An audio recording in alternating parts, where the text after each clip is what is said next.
Hi guys, I hope you're doing really, really well and taking care of yourself and you're practicing radical self-care. And somebody asked, what is radical self-care? And really what it is the idea that you put the oxygen mask on your face as the plane's going down before you try to put it onto other people.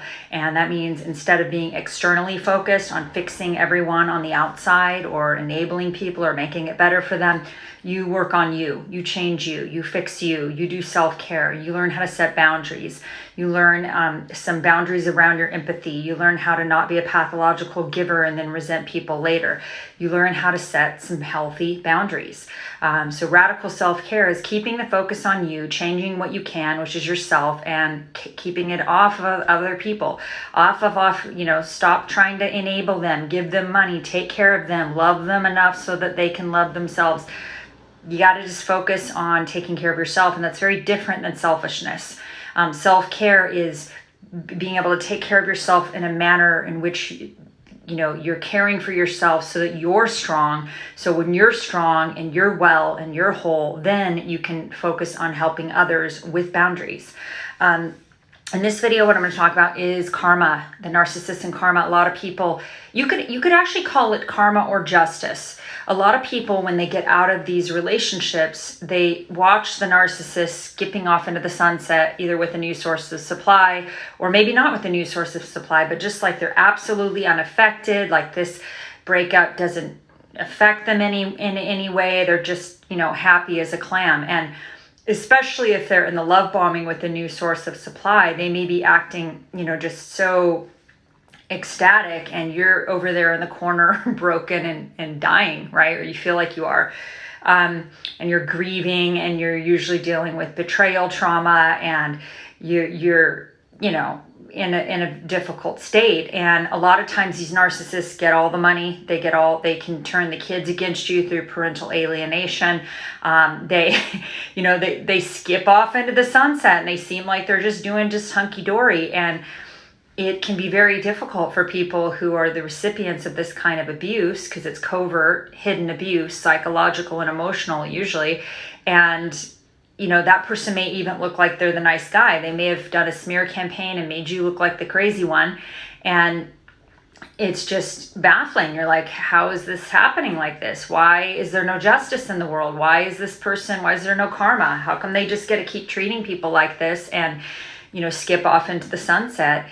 And what this video is about is for you to consider that the narcissist has karma every day, because every day their karma is just being them.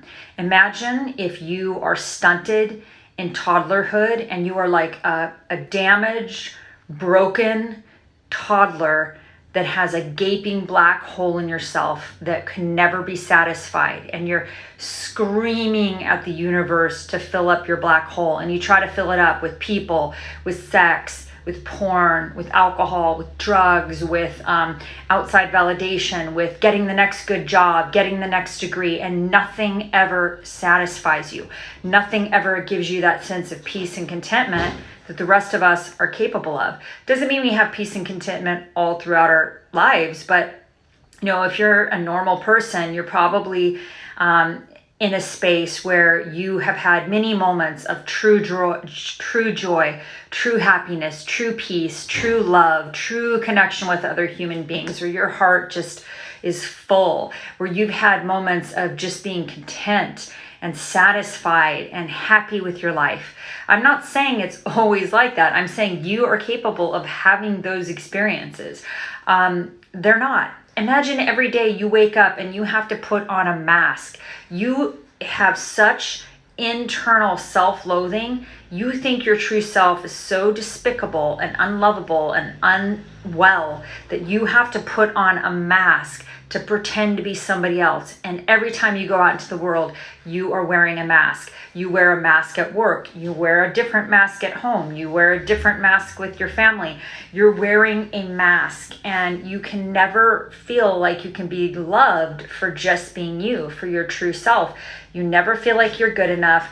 You're constantly seeking new things to achieve so that you can feel better about yourself in a fleeting moment. You're constantly searching out new sources of supply You're looking for other people to tell you how to feel about yourself. You're looking for people to mirror because you don't have your own personality or sense of self.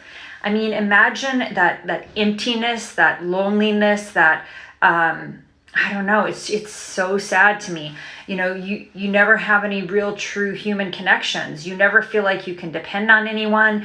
You have a sense of horrible paranoia. You think everyone's out to get you, manipulate you, and lie to you because that's what you do to other people. So you think that everyone does that, you know, that's what they're doing to you, right? You can't be authentic. You just can't. So their life experience, day to day, minute by minute experience, that is their karma. That's their karma. And of course, eventually they burn through so many bridges, people, experiences, jobs. Eventually, you know, what is obvious karma usually does catch up with these people at one point or the other, because you can't operate in the level of duplicity that they operate in, you know, without having some ramifications. Eventually, it's going to catch up with them, right? But their everyday existence is their karma. So I think when you first get out of these relationships, a lot of times you see them as being these all-powerful, like very evil, giant things. And the reason we see them that way is because we gave them so much power. We gave away our power, right? But they're not really these all-powerful. They're weak. They're cowards. They're so afraid of, they're too afraid to even be themselves. They're cowards. They don't have any courage. They're weak. They're pitiable. Like, eventually what's probably going to happen for you is your heart is going to shift to a place where you can have where you'll see them with compassion and you'll have some pity for them, because their existence is very empty. It's very lonely. They don't ever get to live real authentic lives. They don't ever get to experience love, no real joy. Everything is about pleasure and gratification and outside validation.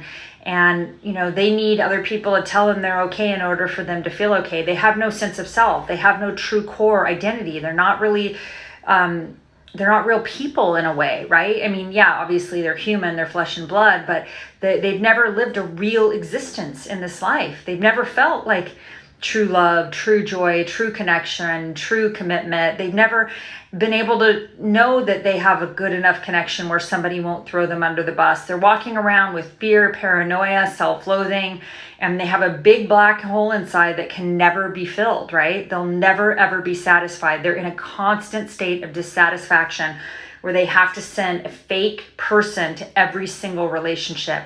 They have to send an ambassador or a representative to all relationships. They don't just ever get to be them and be loved for who they are and for their true authentic self. A lot of times they grew up with very perfectionistic parents and they thought they had to perform perfection in order to be loved, right? So they weren't told or taught that their real self was acceptable. And that's the experience of being inside of a narcissist's head. And it's so sad, right? And so eventually, I think instead of seeing them as these all-powerful people because you gave away too much of your power to them, you are going to start seeing them for what they really are, which is profoundly weak, broken, empty, lacking in courage, cowards. You know, they're not heroes, they're cowards. So it's sad. Like you eventually, I think your heart will get soft where you do probably have some compassion because you'll see them for who and what they really are. If you've ever watched, The Lord of the Rings, read the books, I think of them like Smeagol, you know, and Smeagol at one point, well, I don't know if you've watched it, but check it out, Gollum. So I don't know, I hope for your sake that eventually that desire for revenge or justice or karma goes away, because one, it's not our job. It's not our job to bring justice about. It just isn't, unless you're, well, I'm not going to get off on that tangent, but it's not. And we don't want to, you don't want to do something vengeful that's going to hurt you, because that's what vengeance does. It hurts the person who's seeking revenge. And eventually, hopefully your heart will soften to a place where you can look at them with some pity. And I'm not suggesting you should go have tea with them or open up a relationship with them or even communicate with them at all. I don't think that. But I think a shifting in the heart of being able to see them for who they really are. They're to be pitied. So I hope that you have a wonderful day. I hope that you are doing incredible self-care and doing what you can to heal and be well. Thank you. Bye-bye.